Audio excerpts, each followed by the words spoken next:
Good morning, football. We'll get you set for week 4, which kicks off tomorrow right here on NFL Network between the Jags and the Bengals. It's time for some whiteboard Wednesday. Golden Tate is with us, a Super Bowl champion. About to have some fun here.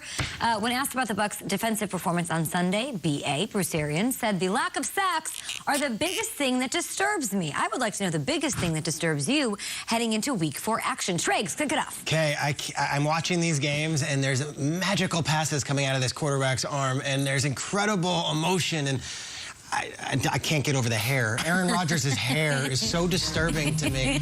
I'm transfixed. It's distracting, isn't it? It's really distracting, and I'm like trying to watch the football. Like, look at that back shoulder fade to Devontae. But wait, look at that hair. What is going on with the hair? The back shoulder is where his hair's exactly. It's the back shoulder fade, as in the back shoulders where it's tickling. He said that it's for a Halloween costume. Are we talking Mike Gundy? Are we talking John Rambo? What?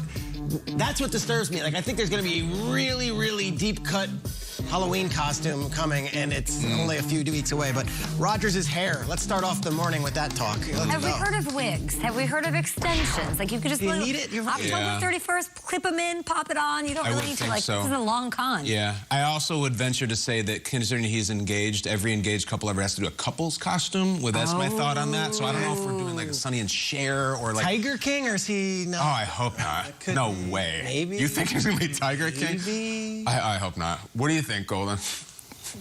Not on Aaron's hair. What is disturbing? The Joe Exotic? Joe Maldonado Passage? What do you think? What's disturbing you, week 4? What's disturbing me, as a guy who loves to celebrate and touchdown dances, the celebration. Okay, talk about it. Where have they been? I want to see some well thought out ones. Take some notes from me if you need to, but please, I need to see some celebrations. What do you think's behind this that you haven't seen them? Is it because the NFL said go ahead and do your thing, and now everyone's kind of like, oh, I don't know what it is, but I used to get so excited on a Friday to get out there and try to figure out what are we gonna do. Yeah? And we had like I had a whole note sheet of like if we score, if you score, you know what we're gonna do. People's elbow. Here it is. Do you smell what the Rock is cooking? That's awesome. That's probably my favorite one. You had a note sheet?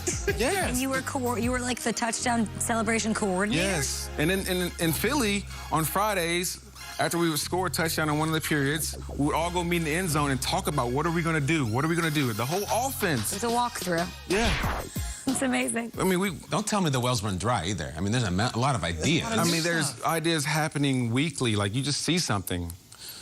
So I need to see more of that. Okay. Please and thank you. I think that the team should do a group celebration in the end zone and pretend to be taunting each other and throw pretend flags. Good, I like that. Really fun, right from the headlines. Yes. There's a very important player this weekend, and he's not getting talked about, and we need something from him. And I saw something disturbing last week. I'm talking about Mac Jones. Mac Jones, we need a game from you this weekend. This is a star-making opportunity. And here we have the "Hello, darkness, my old friend." This was at the end of the game, and he was really upset. And I get it. He threw 3 picks, and it was a big loss, and I respect the competitive streak. But so much so that Jameis had to go on a field trip, and Belichick's, look at is that Belichick right there? I can't even tell. No. That's someone on the Patriots just whose job is to stand by Mac Jones. After him, Jameis goes, "Hey, man, good game, yeah." And I've never seen this before. And then I think... And then Belichick will walk in and say, like, let's go. Belichick on the bottom. Get out of here. What are you doing? What are you doing? He's like, come on, it's time to leave the game. The stadium is empty. Let's go. Mac, huge opportunity for you. Brady comes in, win this game, and you're immediately a star. Chin up. I get the competitive streak, but, like, let's turn that frown upside down, buddy. Come on. At GMFB with your thoughts, wipe your whiteboards, please. During this week's Monday Night Football broadcast with the Manning brothers, LeBron James made an appearance and revealed the Seahawks offered him a deal to play in the NFL in addition to the Cowboys, guys. The NBA player, past or present, that you'd most like to see play in the NFL would be who? It's almost like it's a Paul Bunyan's tale, but it's real. Allen Iverson was one of the best high school football players of his generation. Played quarterback. Went to Georgetown. Obviously played for John Thompson. They didn't play football with Allen Iverson, and now here he is in the NBA. He's one of the great Hall of Famers. But what could have been? What could have been if AI continued playing quarterback and was an NFL player? Everyone says that he was the guy in a loaded Virginia Beach scene, like loaded with Ronald Curry and all those great players back then in the mid-90s. I'm going to say this is the guy, Allen Iverson, right here. It's a great answer. That is. Yeah. I got to go with Zion Williamson. Let's talk about this. I think he... He's always over the camera. I know, sorry. I'm new to this. I like it. But anyway, I just feel like, I mean, the dude's running out of shoes and popping shoes on the court. I mean, his explosion is second to none. I think you put him on the D-line. D-tackle or D-end? I think end. I think end. Kind of Julius Peppers type of situation. I think he just wrecks games. I mean, wrecks games. And I might even flip, take him to the other side, give him a 2-point conversion here and there, let him go catch a fade ball. But I would love to see him out there. I'd definitely draft him. I'm into that. I'd draft him in fantasy. That's probably your #1 tight end if you put him on offense. Here's mine. This is the guy I want in the NBA. Devin Booker. You know why? Here's my beef. How come the Kardashians won't ever date any football players? What's going on with this? Kim dated Reggie back before he was pro. I think like back in college. I mean, he was pretty much a pro in college. He was. Great point, Golden. James Harden, Tristan Thompson, Blake Griffin, Jordan Clarkson, Chris Humphries. Like, I'm a little bit triggered. What's wrong with our athletes? And I know that these ladies have a business plan. I mean, they have a type, and that's fine, and it works for them. But like, there's a lot of like really nice young men in our league too. Like, are we chopped liver over here? Why is it always the NBA? I could set you up. Just let's figure this out, because I'm a little bit offended on the behalf of our league that you will only date the NBA players. Thank you. Hashtag salary cap. Good player.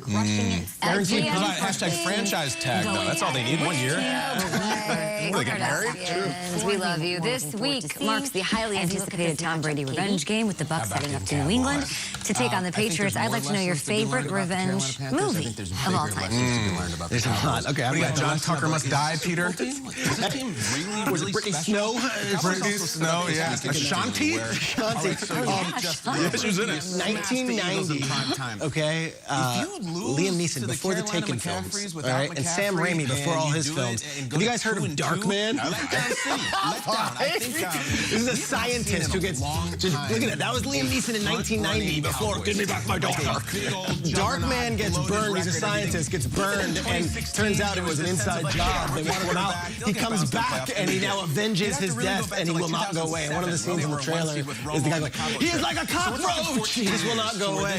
Sam Raimi and Liam Neeson, Darkman. Google it, 1990. Darkman at one point takes out his revenge with a cigar clipper and the use of the bad guy's fingers. It's brutal. They made movies differently back then. Darkman was a dark movie. Darkman. That's awesome. Cool name. I got to go with Taken. Perfect. Yeah. All right. Taken's my movie. And, I mean, Liam is just a bad man, majama. I mean, that whole movie, I mean, he's just kicking people's butts. And I would, too, to go find my daughter, of course. And with that saying, similar to Liam, I have a very particular set of skills. Here we go. I've acquired over a very long career, skills that will make because this could be the NFC representative a nightmare. Will make you have a nightmare. Your delivery is a little different. Yeah, I'm reading off my phone. Good. But anyway, to all the winless teams out there this week. The quarterback, Sam Darnold. McCaffrey's out. So Taken's mine. Golden. This is the team that now has 10 days rest. 10 days 3, Golden. Love Actually. That was awesome. Thank you. All those teams, good luck. I'm going to go a totally different direction. As Liam Neeson. Yeah, incredible. I'm going to go Taken 2. Now, Taken 2, they come for his wife, and the Albanians are pissed.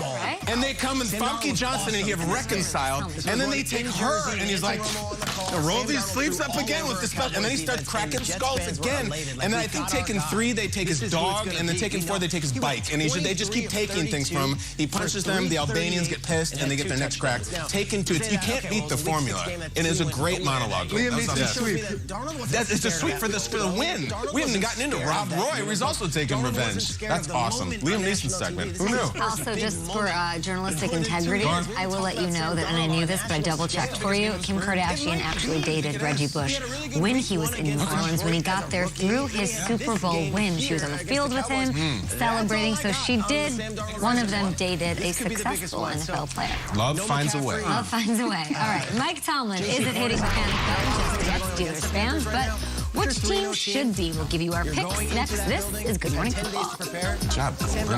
That was awesome. And make this different than they're 3-0, but you win this game, At Root Insurance, we think good drivers should be celebrated. Golden, do you think, But like with savings, with Root, you get a car insurance rate based primarily on your driving.